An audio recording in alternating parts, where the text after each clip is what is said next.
We've reached the 11th day of competition at the European Championships in Glasgow 2018 and the grand finale. And what a way to finish!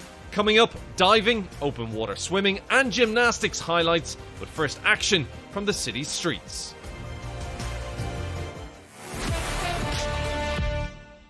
We start with the last of the 30 cycling events that have been held at Glasgow. The men's road race. Peter Sagan won the first ever elite men's European crown in 2016. And last month, despite crashing on stage 17, he won the green jersey for the 6th time at the Tour de France. I am here more about to try. Yeah, no pressure. I did 1 week of recovery, my healing my wounds what I got in Tour de France, and I'm getting better, but still I am not 100%. I'm here more just to try and to see how it's going to be, the final. It's pretty technical, some climbs. It's also pretty fast, but it's gonna be for everybody the same. Could be good parkour. The fans around the parkour and around the world giving us a lot of energy, I think, and you can feel it, like atmosphere of the race. It's much better to race with a lot of people around. It's nice, I appreciate it from the fans. After the hard season, what I already did, then the last crash, what I did, I finished Tour de France, I took a little bit rest and 3 days holiday. After I got on the bicycle, and I am here more to be present in the race, and maybe I can just surprise, but I don't know to predict the race.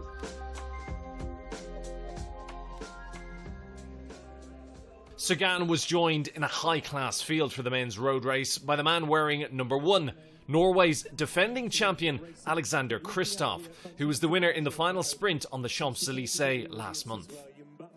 And the current world and European champions were joined by the reigning Olympic champion too, Greg van Avermaet of Belgium. Away we go, 230 kilometres, 16 laps of the Glasgow City course, and all to crown the men's European champion for 2018. Will the brilliant Peter Sagan reclaim his Euro jersey? Or will some of the other teams work together efficiently enough to deny him the platform? The first break on lap 1 of 16 came from Roland Thalmann of Switzerland, who attempted to make light of the wet and windy conditions and a temperature of just 14 degrees. But at least it wasn't as wet as it was during the 2014 Commonwealth Games, when huge storms meant only 12 of the 139 athletes finished the men's road race. Nevertheless, the unpleasant conditions make for cautious racing from the 136 competitors this time. Italy won the women's race through Marta Bastinelli and had serious contenders in Elia Viviani, who had already won 2 medals in the velodrome, Matteo Trentin and David Cimolai, who impressed in the sprint stages at this year's Tour de France. The rainiest day of the championships led to a whole host of riders suffering mechanical issues, including Sagan, who required a new tyre. The world champion pulled out of the race 50 kilometres later, with just over a third of it still to go.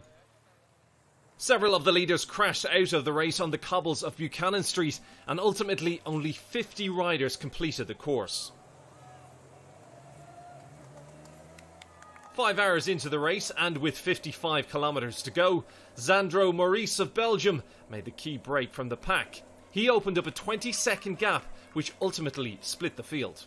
With 35 kilometres left, the race for medals was down to 10 riders, including 2 from Belgium, 2 from Italy, and 2 from the Netherlands. By the bell, the top 10 were 2.5 minutes clear of the chasing peloton. Oh, goodness me. Well, we said there'd be some drama. We said there'd be a moment that might decide this race, and was that the moment? By the time the riders turned the final corner, after 229.5 kilometres of racing, there were 6 men in the hunt for gold. This is the home straight. 300 metres to go. Really winding things up here. It's Cimolai out in front of Italy. Will he be the European champion? Here comes the sprint, though. It's going to be Trentin. Is Trentin of Italy going to take it? Van der Poel driving hard. Trentin takes it for Italy. Italy do the double on the road. Unbelievable stuff. A fantastic race and an unlikely winner. Italy win the women's race through Bastianelli. They win the men's race through Matteo Trentin. And there you can see, clear as day, the three medalists. Trentin of Italy, Van der Poel of the Netherlands, and Van Aert of Belgium. We wondered how much was still in the legs of the sprinters. Well, one sprinter came through to become European champion, Matteo Trentin.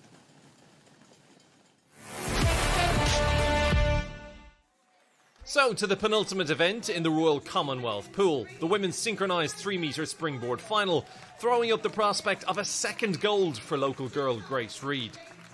Together with partner Catherine Torrance, they got off to a fine start.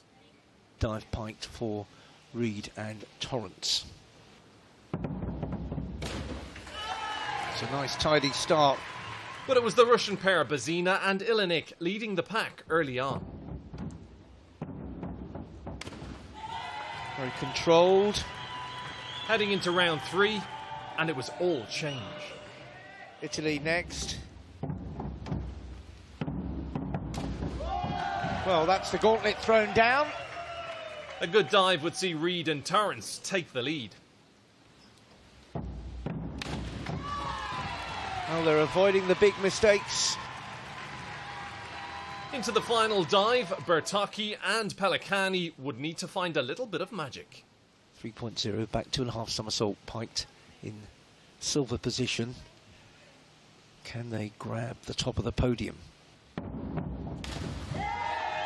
Another accomplished looking dive. Reed and Torrance now just needed to hold their nerve for the gold.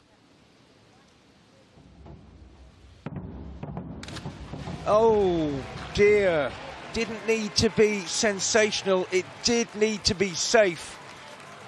Catherine Torrance lost it completely. Well, we get drama and stories right to the final dive here in Edinburgh. Tears of joy for Italy. Bertocchi and Pellicani take the gold. So, on to the men's 10-metre platform final, and it was business as usual for Russia's Alexander Bondar.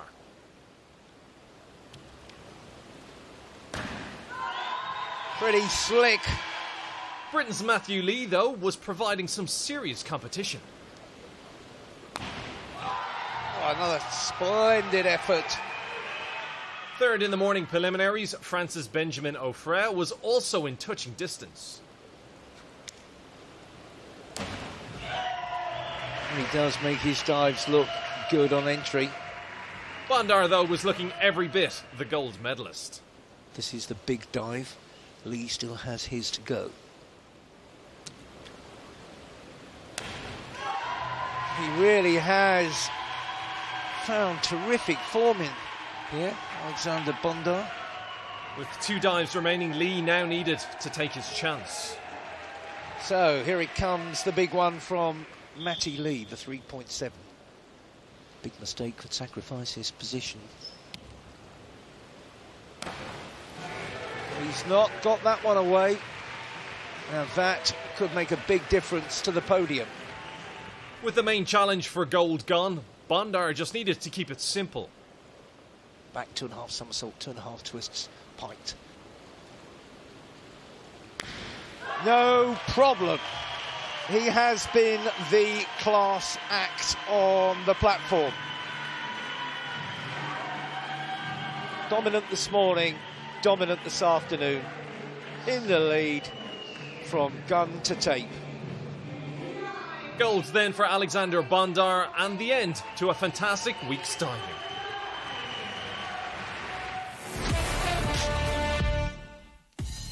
Finals day at a rain-soaked Glen Eagles as 8 teams fought it out for the 6 medals on offer in both the men's and women's tournaments. Semi-final 1 between Great Britain and Sweden saw unbeaten Laura Davis and Georgia Hall 3 up through 13, but the game was turned on its head over the last few holes. And then all sorts of trouble for Britain at the 18th. This is Georgia Hall.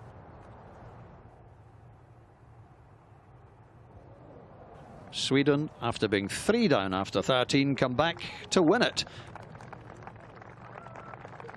In the second semi, the other British team who made it through would be sunk by France within 14 holes. This birdie sealing a spot in the final against Sweden. After winning the mixed event the day before, Birger Hafthorsen's putter was still hot. This for a birdie. They beat Spain for a shot at a second gold medal. Spain had narrowly missed out on a medal the day before, but a 2-shot win over Italy sealed a place in the final and guaranteed at least a silver. So it was an all-British affair in the women's bronze medal match, with nothing to separate the two sides up until the halfway point. A missed birdie chance for Michelle Thompson was followed by her teammate missing par to go 1 down. Oh dear, dear. Sweden streaked off to an early 3-point lead in the gold medal match. Back to all square in the all-British bronze match, Hall and Davis found themselves in trouble at 12. But after recovering to get themselves on the green in 3, they couldn't retake the lead. The start of the back 9 for the French team of Justine Dreher and Manon Mull would bring changing fortunes despite the increasingly challenging conditions. The Swedes struggling with the wet greens. You don't want to open the door for the opposing team. Thompson and McLaren were closing in on the bronze, going 2 up at the 15th. Winning the 17th would secure the bronze medal, a second of the weekend for the British pair. Oh, that's a beauty. That's an absolute beauty. Another missed par putt for Linda Vestberg at the 11th brought France back into it, now just 1 down. A birdie putt for Laura Davis at 17 to take the match to the last hole. Well, it's not the last chance, it's almost the last chance. A 2 down, 2 to play. It has to go in. It hasn't. So bronze medal goes to Megan McLaren and Michelle Thompson. At the 17th, Sweden had the chance to close the match out.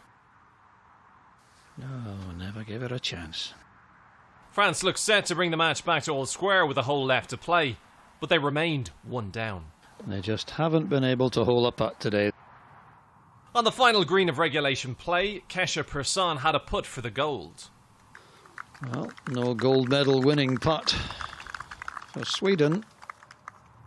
Manon Mull's putt was now crucial to take the match to a playoff. Brilliant. What a fantastic putt. It would take 2 holes to decide the medal, but it wasn't meant to be for France. A missed bogey putt giving Sweden the gold. Kaisha Persson and Linda Westberg, who take gold for Sweden at the 20th hole. So gold for Sweden, the silver goes to France, and Great Britain take bronze. The wet conditions at Gleneagles made things difficult in the men's competition, but Italy made a fast start. It's a lovely putt for Tadini there. A playoff loss in the mixed event denied Spain a medal. A silver now guaranteed, they were looking to top the podium. And a missed putt at the first for Iceland gave them an early lead. The par 3 6th had provided birdies for many teams over the course of the tournament. Italy would look to extend their lead here. Oh, it's a lovely shot. Beautiful shot from Tadini. A huge putt for Francesco Laporta put Italy 4 up. Oh, in you go. The Spaniards were 3 up on Iceland at the turn, but couldn't extend their lead on the back 9 of the Gleneagles Centenary course. Italy had attacked the course in the most difficult conditions to have things all but wrapped up at hole 15. David Borda would have to make this putt to keep the match alive. And I think that should just about be that. Yes, it is. It's an Italian win for bronze.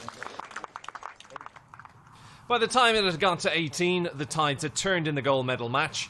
Iceland sat just 1 down on Spain. A birdie putt for Hafthorsen would take the match to a playoff. He hold the must make at 17, but he can't do it at 18. But it wasn't to be, and Scott Fernandez would have the final shot to seal the title for Spain. So Spain are the European champions and claim gold. Iceland take the silver medal, while the bronze goes to Italy. The European Open Water Swimming Championships ended at Loch Lomond with two of the most gruelling events in swimming, the men's and women's 25 kilometres. A sapping 5-hour marathon that involves feeding stations, big lungs and a lot of willpower. In the men's 25 kilometre event, Netherlands star of the championships Ferry Vertman pulled out before the race, wanting to end his games on a high after winning gold in the 10 kilometre and mixed team relay. Instead, he joined us in the commentary box. As the field started, 5 kilometre gold and 10 kilometre silver medalist Krzysztof Rosowski took a leisurely approach to starting proceedings.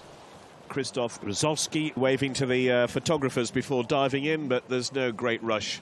The favourite for the gold was Frenchman, world champion Axel Raymond, and he was leading going into the final lap. It's the climax of the men's 25k race, and still the world and European champion Axel Raymond in front in the blue cap. Chased hard though. Here comes his sprint again. The straight arms of Axel Raymond signify that the burners are on. And the 25k race with a fantastic end in sight. I think Krzysztof is speeding up more. Even after 5 hours of swimming. And he's just overtaking it. It's Rosowski who's going to take the lead. Axel Raymond trying to stay with him, but it's... Yeah, well, Axel is now in Krzysztof's hip, so he's not letting him get away. Belayev now joining them. It's anybody's race, and Axel Raymond is struggling to keep up with them. And now it's Krzysztof taking over. But it's Krzysztof Rosowski, gold medal winner in the 5k this week, then pipped to silver in the 10k by Ferry Vertman, and he is now striding out. Furlan trying to take the silver. But he is battling it out now with the Russian. So Axel might be able to get next to them now. And Krzysztof has a massive gap, and he's still swimming strong. But still Rosowski leads. What an ending to the 25k race.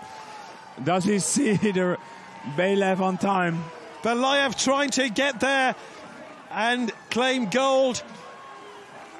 If he carries on this pace, Belayev is going to take it. Chasing Rosowski hard. Rosowski in the white cap. Can he get to the slap board first? Belayev chasing him. Belayev trying to get there, but it's going to be Rosowski. Then Belayev. Then it's the Italian. What a crazy finish. Wow. The winning time, 4:57.53.5, but the European champion, Krzysztof Rosowski, with an outstanding race. In the women's race, Dutch Supremo Sharon van Roovendaal was looking for her 4th gold of the championships, but made a crucial mistake on lap 8, not rounding a buoy. This is an extraordinary tale for Sharon van Roovendaal, who's now going backwards so she can rejoin the race. That wrong turn was costly, but she dredged up energy reserves from somewhere to work her way through the field and back into the lead. Pretty opening up a little gap, and look at van Roovendaal, here she comes. She's making her move. This could be an exciting climax to this race, and what a story this would be. What's Bridie stopping for? She'll be wanting to draft off Sharon, I reckon, unless her goggles have filled up and she wasn't able to... That's extraordinary. I have not seen that before. Wow, she just handed it over to Sharon. I wonder if Bridie thinks she can out-sprint Van Roovendaal. That is the question still to be decided. But it's still Van Roovendaal. Van Roovendaal accelerating. Bridie on her shoulder. It's still Van Roovendaal. Bridie coming strong. The two swimmers desperately close. Here comes Bridie right to the death. Bridie could well take it. It's Bridie. It's Van Roovendaal. Oh, who got it? Ariana. Yes, it's Bridie who's got it with an exceptional finish.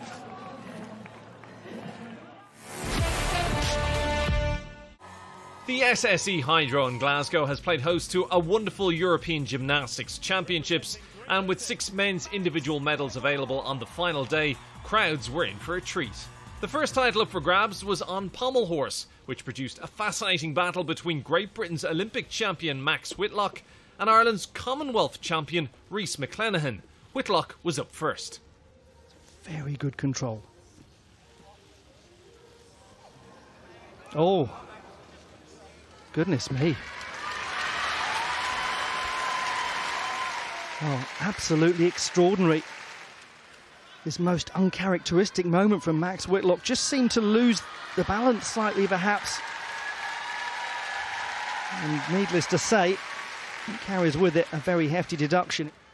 So with the door wide open for McClenaghan, could he take gold? This is looking very, very good. It's looking very, very good. Absolutely. That's the right reaction. Rhys McClenaghan has arrived at a European final. What a fine character.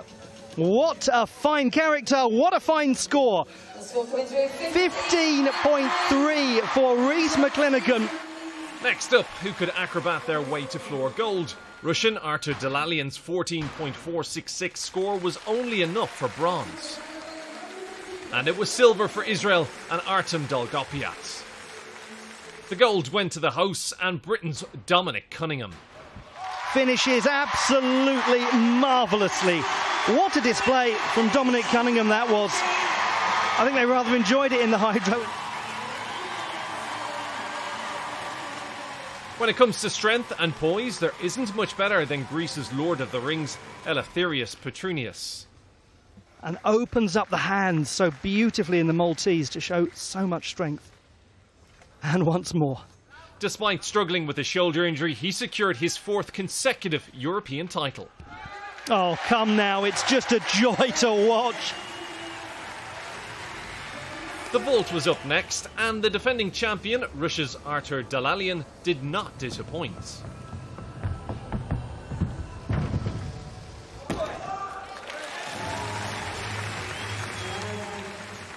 That vault of 15.000 and a solid second effort was enough to secure gold and his 2nd medal of the night. The Russians dominated qualifying on the parallel bars, but only the top 2 could compete in the final. Could Switzerland's Oliver Hegyi cause an upset? Powerful dismount coming up. Just a small step as he landed it, but otherwise really well delivered from Oliver Hegyi. But not well enough. Hegyi was quickly outdone by Russia's David Belyavsky, whose score of 15.166 propelled him into gold medal position, leaving his Russian teammate Artur Dalalyan to go. Artur Dalalyan, Russian gymnast, going in search of yet another medal at these European Championships. 2 golds and a bronze so far. And he has been a very busy gymnast, competing in 3 finals so far. This is all looking very clean, very precise. Finishes absolutely superbly.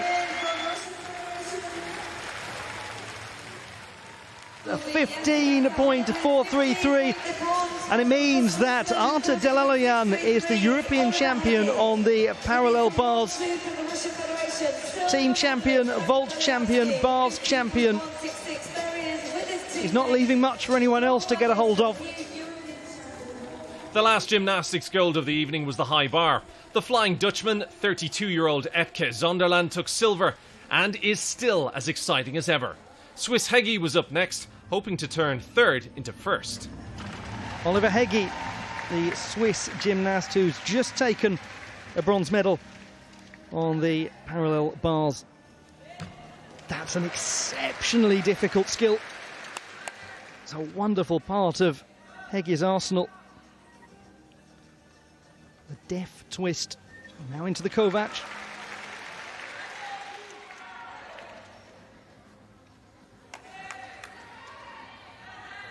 It's wind-up time into a very high dismount. Oliver Hegyi is the European champion on the horizontal bar. He took the silver medal last year. Now he comes back for one better. So that's it. The inaugural European Championships has come to a close. And what a day of action we ended on. We hope you've enjoyed the competition as much as we have.